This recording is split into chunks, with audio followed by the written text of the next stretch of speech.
Not gonna lie, this is like the grossest thing I've seen in a long time.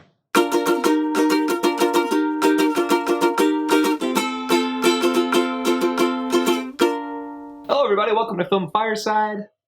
We're talking about The Platform. The Platform has been on Netflix for a while, like over a month. Regardless, I've been hearing a lot of buzz about this movie. Finally decided to check it out. This is probably the most art house movie I've talked about on here.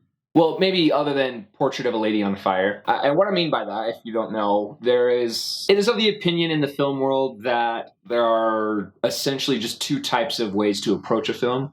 There's like the Hollywood blockbuster, Marvel, Avengers, Star Wars, just like powerhouse, big action, big CGI, that type of way to approach a movie where it's strictly for entertainment purposes. Or the art house form, which is strictly for artistic expression, and whether or not their audience is entertained is kind of not really their concern. They want to more or less share an experience with their audience than entertain the audience. Personally, I don't think any art house cinema film has gone to it being like, we don't want to make any money. We're just doing our art. And who cares about the money? I mean, no, you want to make money with your movie. So there's always this element of like spectacle and wanting to get studios to produce. So there has to be an element of entertainment involved. And at the same time, not every Hollywood blockbuster is totally ignoring art house elements. Anywho, this seemed a little more strictly art house. It's a foreign film too. It's originally in Spanish. Just naturally playing it on Netflix, it is English dubbed over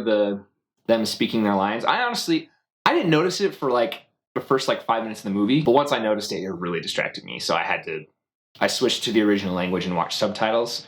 I personally think you should do that. It makes it a little more natural. I don't mind having to read what they're saying. It's not that big of a deal to me. If anything, it kind of helps me catch more things anyway. Kind of a visual guy, I guess, so reading it isn't necessarily all that distracting from the other things too. I feel like I can grasp everything still, regardless of the fact there are subtitles on the screen. I personally would recommend to watch it that way, if you're gonna watch this movie. Now let's get into whether or not you should watch this movie. I've been going back and forth on whether or not I should do content warnings on this channel. I will just kind of mention that it's not for the faint of heart. This film's premise is already kind of a scary premise, and then it really just takes dark turns throughout this film pretty frequently. It gets crazy. It just gets straight up wild. This film doesn't really hold back, especially with like violence. Doesn't hold back in the slightest. The premise of the film, if you're not aware of it, so basically there is this jail cell, this huge jail cell, where there's 2 inmates to a cell, but it's all vertical. You're just placed in a cell at random, and also you're placed in a random level, and this platform of food, just stacked with a bunch of food, starts at the top, goes to level 1, they have 2 minutes to eat, level 2, they have 2 minutes to eat, or like 5 minutes to eat, I don't remember how much time they have, and then it goes all the way down, and you're kind of left with whatever the people above you don't eat. Very interesting concept. It's a very interesting concept. There's a lot of metaphors to take from this environment. There's a lot to analyze about this environment. I love this premise. I love this premise and this idea.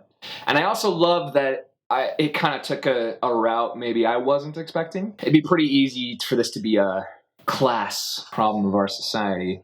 The people on top get the good stuff, and everyone at the bottom gets the bad stuff. To me, that would be a little obvious, and I think they were aware of that and definitely explored more truths from this environment. One element of this too, without spoiling it, is you're in your level for a month. Say you're in level 30, and it's selected at random. So you're there for a month. Once a month goes by, you could be all the way at level 1. Or you could be down to level 100. This idea of just kind of randomization, you're going to end up where you're going to end up, that plays a huge part in this. And that suggests that perhaps it has nothing to do with privilege. It has nothing to do with, society, but also it doesn't not have anything to do with that either, because there's the people who make those decisions and who gets to make those decisions, those who are privileged, I guess. That's kind of, I guess, my main like of this film, is I feel like the script really wanted to give a damn about this scenario, about this concept. Very open to interpretation. There's a pretty strong, just like, allegory. Honestly, even for me, I kind of picked up on some like kind of biblical comparisons, you know what I mean? one of the reasons I kind of picked up on that perhaps there is a like religious theme for this is the main character. He's referred to as like sometimes mockingly, but like sometimes not, as like a messiah. And if you look how he is, just how his character looks, he's got long hair and the beard, kind of the Jesus look. But it's clever casting because he is a person you wouldn't typically, I guess, imagine as Jesus, even though he has like the features.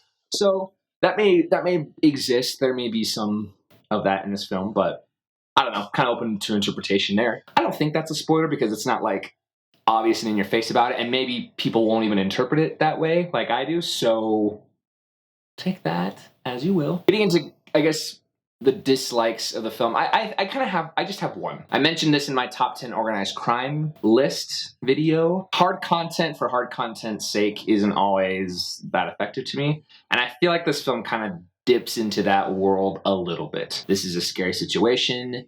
Scary decisions have to be made in order to survive. If you're placed on level 100 and everyone above you eats all the food, what are you gonna do to survive? It's rough. And the film touches on that in a very violent way. Characters are not happy about their situation and take things into their own hands. And I get that. That's realistic to the situation. That's what people could potentially do in this situation. However, there are a few scenes in this, and maybe if you watch this, you'll maybe pick up on those ones. They're either violent or gross. For violent and grossness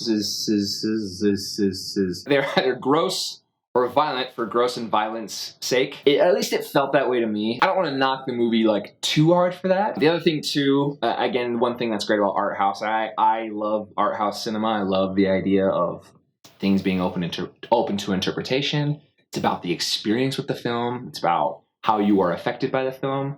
And I was affected more so in the sense that I was just grossed out. That was kind of my experience with this film. Perhaps on a second viewing, I would pick up on more things, but because I was just so like, ugh, about the things I watched, I really don't want to watch it again. You know what I mean? Maybe I will. I'm not gonna like, I'm never watching that again. I'm offended. No, I'm not gonna. I'm not gonna do that. But as far as like priority lists of films I want to watch again versus, you know, even just other films I haven't seen before, Platform isn't gonna be a film I'm gonna be rushing to go and watch again. Great concept, great idea, executed fairly well. I'm gonna give the Platform a 7 out of 10. Wow! Great Netflix movie, kind of. Thank you so much for watching. Like this video if you really enjoyed the Platform. If you loved it, comment on it. You didn't. Were you just kind of grossed out by this movie too? I've said this before and I'll say it again. Content isn't always reflective of the intent of the film. And there's definitely good intent behind this movie overall, but within those specific like choices to shoot this scene or to have such and such happen or this gross thing happen, seems like they just wanted to gross us out for that experience. And yes, they did it, but they accomplished it like well before. I didn't need any more help getting grossed out by this film and to be experiencing that with them. You know what I mean? So let me know if you feel that way too. Comment, like, subscribe. Bye-bye.